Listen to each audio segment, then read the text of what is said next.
BBC news আন্তর্জাতিক সংবাদে আপনাকে স্বাগতম। শুরুতেই সংবাদ শিরোনাম, এরপর বিস্তারিত। ইসরায়েলে ইরানের সবচেয়ে বড় ক্ষেপণাস্ত্র হামলা। ইন্দোনেশিয়ায় শক্তিশালী ভূমিকম্প, সুনামি সতর্কতা জারি। যুদ্ধবিরতির প্রস্তাব দিয়েছে ইরান, দাবি ট্রাম্পের। ভারত পাকিস্তান সহ 4 দেশের নাম লিখে ক্ষেপণাস্ত্র ছুড়ল ইরান। এতক্ষণ শুনছিলেন সংবাদ শিরোনাম, এখন বিস্তারিত। আপনি যদি মুসলিমদের পাশে থাকতে চান তাহলে ভিডিওতে লাইক করে চ্যানেলটি অবশ্যই সাবস্ক্রাইব করে দেবেন। ইসরায়েলে ইরানের সবচেয়ে বড় ক্ষেপণাস্ত্র হামলা।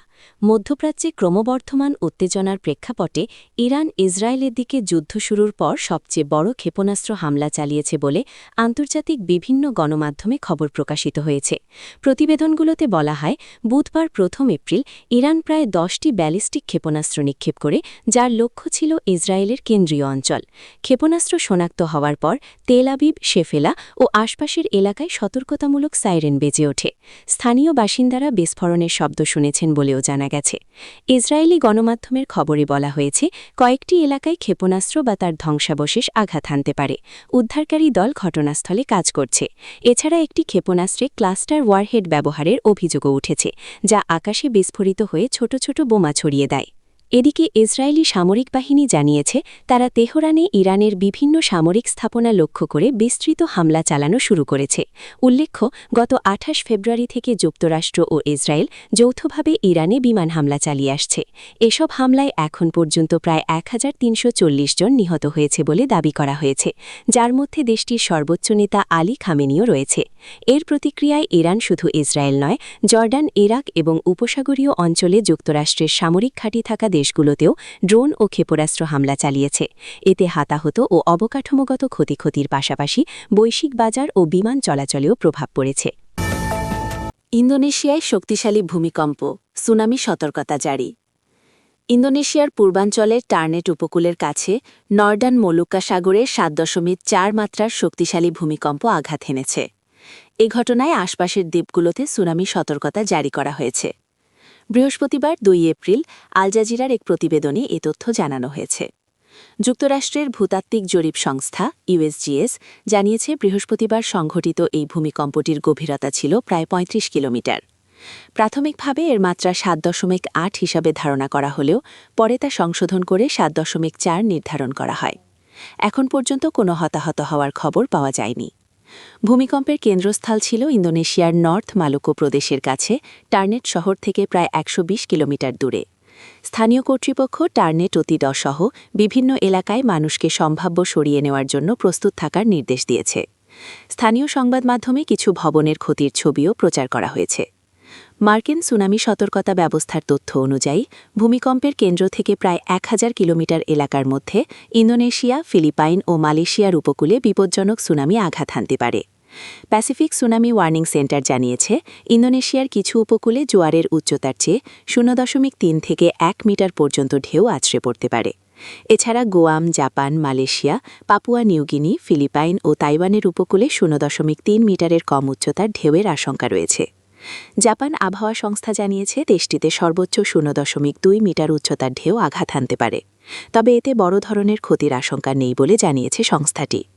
উল্লেখ্য, ইন্দোনেশিয়া প্রশান্ত মহাসাগরের রিং অফ ফায়ার অঞ্চলে অবস্থিত।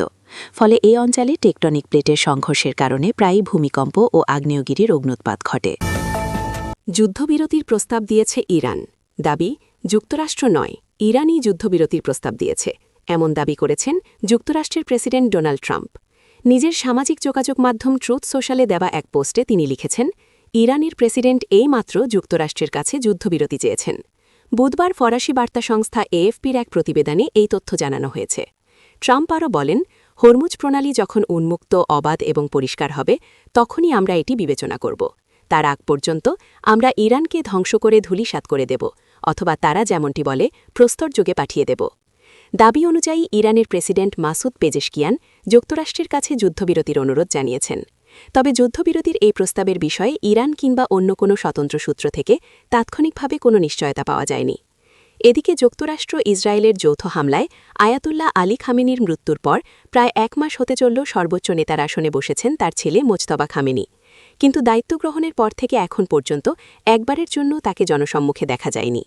যদিও রাষ্ট্রীয় টেলিভিশনে তার বেশ কিছু বিবৃতি পড়ে শোনানো হয়েছে, তবে দীর্ঘ দৃশ্যমান অনুপস্থিতি বিশ্বজুড়ে নানা জল্পনা আর গুজবের জন্ম দিয়েছে। বিশেষ করে তার শারীরিক অবস্থা এবং অবস্থান নিয়ে শুরু হয়েছে তুমুল বিতর্ক। তবে সমস্ত আলোচনায় জল ঢেলে দিয়েছেন ইরানে নিযুক্ত রুশ রাষ্ট্রদূত আলেক্সি দেদোভ।